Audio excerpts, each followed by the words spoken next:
Do you like hiking, surrounding yourself in nature and going to places where not many people visit? Then in this video, we've got you. We're going to share with you northern Pakistan's hidden gem.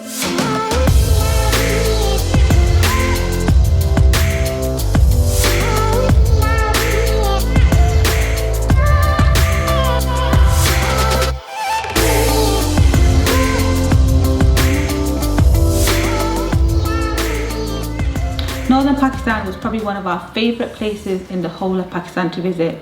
Now, what we did notice is there are not that many people travelling internationally into this region. But a lot of domestic tourism there, so it's very, very, very popular. So we want to share with you the beauty that northern Pakistan has to offer. So to kick things off, number one on the list is Passu cones. There's only one word I can describe it, it's just wow. When we come out of the car and we see the glacier for the first time, we were just blown away. Get your tour guide to stop off and take in the view of the glacier, and you can see the cone-shaped mountains surrounding it. You can even hike the glacier, but as Irfan mentioned, make sure you've got an experienced local tour guide and do not attempt this alone. Yeah. The other thing that I want to share with you is Rakaposhi viewpoint. This is located in Hunza Valley, and our driver took us right up until to the top of the mountain. We did about 10 or 15 minute hike. Once you get to the top, you will be greeted with the most majestic view of the whole of Hunza. It is just absolutely breathtaking. When we stood there, I remember us standing there for just like 10-15 minutes, not even said a single word to each other. We just stood there taking in the calm, relaxing atmosphere and the views, because it was absolutely quiet. You can't hear anything apart from the wind blowing across the mountains, and we just stood there ages just taking it in. So yeah, Rakaposhi Point, definitely one to do. This is another thing that you must check out, is Hussaini Suspension Bridge, known as one of the most dangerous bridges in the whole of Pakistan. This is a man-made bridge which was made to connect the locals from one side to another, made from ropes and planks. And it's really dangerous because there's a massive gap between each of the planks and you can easily fall through. I attempted to cross it, but I think I went probably about 10 steps and turned back.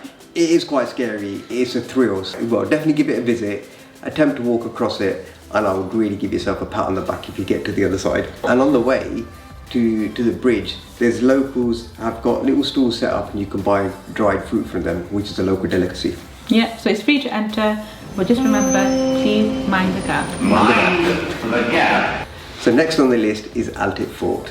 It's 600 rupees to enter, and it's a fort which was made a few hundred years ago by the local leaders. The views at the top of the fort are absolutely stunning, and you get a good view of Hunza Valley. But the most important thing that we really enjoyed was the restaurant. The food blew us away. Oh my god, it was so fresh. Make sure you do try the apricot juice. Freshly squeezed apricot juice was just something else, so it's definitely worth a try. So now it's the juicy bit that you've all been waiting for. The hidden gem of Pakistan, also known as Mini Switzerland, and it's called Afgarish Valley. Oh my god. Afgarish Valley blew us away. So we weren't expecting how beautiful this hike would really turn out. It was a bit tough, it was a bit challenging, but it's really, really worth going on this hike. Located behind Jamalabad, where our local tour guide lives, we parked our car at his house and we started the hike. So we started off hiking through a narrow path, ended up at a bridge that was made by our tour guide's father, crossed over the bridge and ended up walking up the mountain, and slowly the hike got more challenging. We witnessed some snow leopard footprints, which was not scary in the slightest. Not scary in the slightest. But then what we witnessed when I was flying my drone was absolutely amazing. So a flock of ibex running across the mountain, and it was honestly just unreal. Never seen this before. It was like a scene of National Geographic or something. We carried on hiking, and there's a video that we've done all about this hike, which is linked up above. But definitely take a local tour guide. Don't go on your own, because not many people go there and it's quite easy to get lost and you need to know your way around. So definitely take a tour guide with you. We've put the details of our tour guide, Parvaiz Posh, down here. He was an absolute gent. We spent 3 days with him and he really looked after us, so we definitely recommend reaching out to him. So guys, we hope you found this video useful. We are really excited for you to explore Pakistan. If you really like this video, don't forget to give us a thumbs up. Hit that like button. And don't forget to subscribe, and Remember to follow your visions. Build the visions.